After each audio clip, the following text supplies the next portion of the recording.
अस्सलाम वालेकुम नाज़रीन, मैथ्स पॉलिटिक्स में खुश आमदीद। मैं हूँ आपका मेज़बान आबिद नसीर। नाज़रीन, एक बड़ी खबर आज के लिए। अल-कादर ट्रस्ट केस का फैसला एक दफ़ा फिर मुअख्खर हो चुका है। अगर मैं कहूँ तीसरी दफ़ा मुअख्खर हो चुका है, गलत नहीं होगा। पहले 23 दिसंबर को ये फैसला सुनाया जाना था, फिर 6 जनवरी को ये फैसला सुनाया जाना था, फिर आज 13 जनवरी की डेट दी गई थी। आज फैसला सुनाया जाना था और एहतसाब अदालत के जज नासिर जावेद राना ने कहा था कि मेरे पास दस्तखतशुदा तमाम तर फैसला मौजूद है और फैसला तैयार भी है और दस्तखतशुदा भी है। फिर भी डेट दे दी गई है 17 जनवरी की, जिस पर पाकिस्तान तहरीक इंसाफ काफ़ी नाराज़ है, क्योंकि पाकिस्तान तहरीक इंसाफ चाहती है कि अल कादर ट्रस्ट केस का फैसला ज़रूर होना चाहिए। अच्छा, इसके 2 नाम हैं। नंबर 1, अल कादर ट्रस्ट केस। असल में केस का नाम अल कादर ट्रस्ट केस ही है, बट इसको 190 मिलियन पाउंड केस क्यों कहा जाता है? ताकि इमरान खान के साथ कोई माली करप्शन की दास्तान नत्थी की जा सके। अब हमारी ये जो रवायात है ना, ये बहुत बुरी हैं कि हम अपने सियासी हरीफ को दीवार के साथ लगाने के लिए उस हद तक चले जाते हैं जहां इंसानियत शर्मा जाती है। यानी इमरान खान पर तोशाखाना का मुकदमा दर्ज किया गया और कोई एज सच अवाम को ये बताया नहीं जा सका कि वो माली तौर पे करप्ट हैं। फिर इमरान खान पर इद्दत का पाकिस्तान में सबसे ज़्यादा बुरा मनाया जाता है जब कोई इस तरह की इखलाकी करप्शन करता है। लेकिन लोगों को फ़र्क ही नहीं पड़ा, पता नहीं क्यों इमरान खान के हवाले से लोगों की ऐसी सोच डेवलप हो चुकी है या इमरान खान ने कर दी है। फिर इमरान खान को ये कहा गया कि इमरान खान ने इसके अलावा भी बहुत सारी करप्शन, साइफ़र का मुकदमा इमरान खान पर थोपा गया। लेकिन इमरान खान को मतलब उस तरह लोगों की नज़रों में बुरा नहीं बनाया जा सका, जिस तरह से नवाज़ शरीफ लोगों को सिस्टम ने बुरा दिखा दिया था, जिस तरह करप्ट साबित कर दिया था। इमरान खान को जो दीवार के साथ लगाया जा रहा है, that is more than bad. और जो नवाज़ शरीफ लोगों को एक पूरा तासुर दिया गया था, पूरी एक रेड कारपेट बिछाई गई थी कि ये माली मामलात हैं, वो भी मोर देन बैड था। इस दास्तान को ख़त्म होना चाहिए। अब पाकिस्तान तहरीक-ए-इंसाफ को लगता है कि ये बेबुनियाद मुकदमा है। मतलब चंद सवालात कर लेते हैं। क्या इमरान खान को फ़ायदा हुआ? नहीं हुआ। क्या इमरान खान के अकाउंट में पैसे गए? नहीं गए।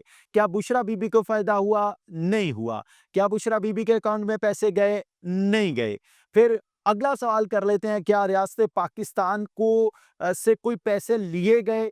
नहीं लिए गए। क्या रियासत पाकिस्तान को कोई नुकसान हुआ? नहीं हुआ। क्या रियासत पाकिस्तान को किसी इदारे ने अप्रोच किया कि इस ट्रस्ट को बनने से पाकिस्तान का ये नुकसान हुआ? नहीं अप्रोच किया गया। सुप्रीम कोर्ट ऑफ पाकिस्तान के अकाउंट में पैसे हैं और अभी तक मौजूद हैं। अब इसमें इमरान खान का क्या कसूर है? इमरान खान को क्या सज़ा देनी है? ये एक अलग बहस है, क्यों सज़ा देनी है? और अल-कादर ट्रस्ट केस ही क्यों इतना बड़ा केस बन गया हमारे लिए? अच्छा, इसमें ना बहुत इम्पोर्टेंट जो वाइब आती है, वो ये कि कल को कोई अगर ट्रस्ट का काम करना चाहेगा ना, कोई इंसानियत की खिदमत करने का अलम लेके बाहर निकलेगा, वो डरेगा, वही मारे जाएँगे। भई किसी भी वक़्त कोई सियासी मुकदमा, करप्शन का मुकदमा बन सकता है और मुझे पाबंद सलासिल किया जा सकता है। ये मुनासिब केस नहीं है। अच्छा जी, उसके बाद पाकिस्तान तहरीक-ए-इंसाफ का अभी तक वर्डिक्ट यही है। सलमान अकरम राजा ने एक बड़ी अहम स्टेटमेंट दी। उन्होंने कहा कि अगर इस केस को आप जोड़ रहे हैं कि इमरान खान की के इस मुकदमे का ताल्लुक डील के साथ है, किसी के साथ, कि डील के तहत ये मुकदमा आगे जा रहा है या मुज़ाकिरात का इसके साथ कोई बराह रास्त ताल्लुक है, तो नहीं है। सिर्फ़ इमरान खान का मुकदमा इमरान खान का मुकदमा है और मुज़ाकिरात एक अलग चीज़ है, जो पाकिस्तान के इस्तेहकाम के लिए किए जा रहे हैं। खुदा करे कि पाकिस्तान के वसीतर मुफ़ाद में ही ये मुज़ाकिरात हो रहे हैं, पाकिस्तान को इस्तेहकाम देने के लिए ये मुज़ाकिरात हो रहे हों, तो इज़ मोर दैन फैबुलस। अच्छा जी, दूसरी बड़ी खबर है, एक रिपोर्ट आई है जिसमें शहबाज़ हुकूमत को चारों शाने चित करके रख दिया गया है कि 9 महीनों में शहबाज़ हुकूमत ने कौन-कौन से कर्ज़े कब-कब लिए। शहबाज़ हुकूमत का कर्ज़ों पर इन्हिसार मज़ीद बढ़ गया। 9 माह में कर्ज़े 5,556 अरब रुपए बढ़ गए। अब 5,556 अरब रुपए का बढ़ जाना एक बहुत बड़ी अमाउंट है। अब ज़रा पूरी कहानी सुनिएगा। फिर क्या जी, स्टेट बैंक ऑफ पाकिस्तान की दस्तावेज़ के मुताबिक नवंबर 2024 तक वफाकी हुकूमत का कर्जा 70,366 अरब रुपए रहा और फरवरी 2024 में 64,810 अरब रुपए था। यानी नवंबर तक, अब अभी दिसंबर गुजरा, अभी जनवरी की आज 13 तारीख हो चुकी है। ये 1 महीना 13 दिन की दास्तान अभी नहीं पता हमें। जो स्टेट बैंक से नवंबर 2024 के फैक्ट्स एंड फिगर्स आए वो आपसे शेयर कर रहे हैं। मतलब वुड यू इमेजिन कि फरवरी 2024 में, यानी मार्च में जाके मसनद संभाला, फरवरी में इलेक्शन हुआ, फरवरी में हमारा जो कर्जा था 64,810 अरब रुपए था और अब हमारा कर्जा नवंबर 2024 तक 70,366 अरब रुपए है।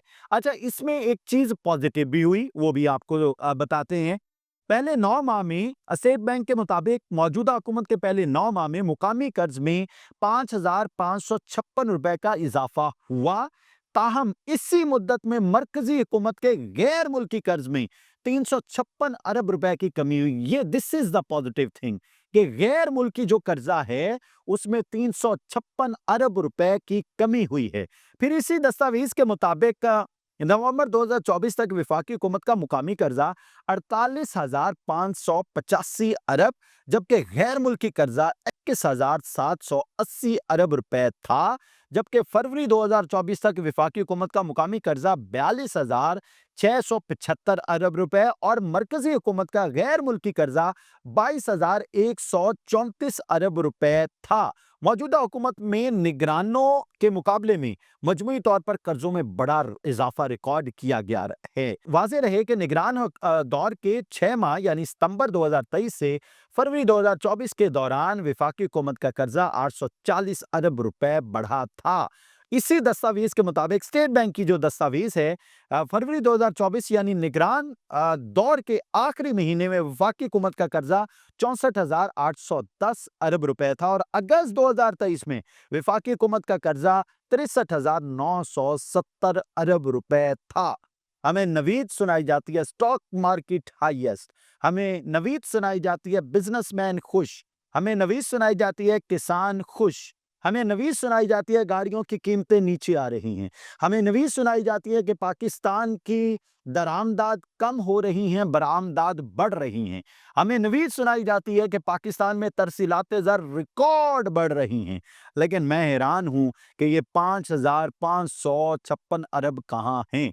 आप फैसला कीजिए, कमेंट बॉक्स में बताइए। मेरी दुआ है अल्लाह ताला पाकिस्तान और पाकिस्तान में बसने वालों की खैर करे। इजाज़त दीजिए, अल्लाह हाफ़िज़।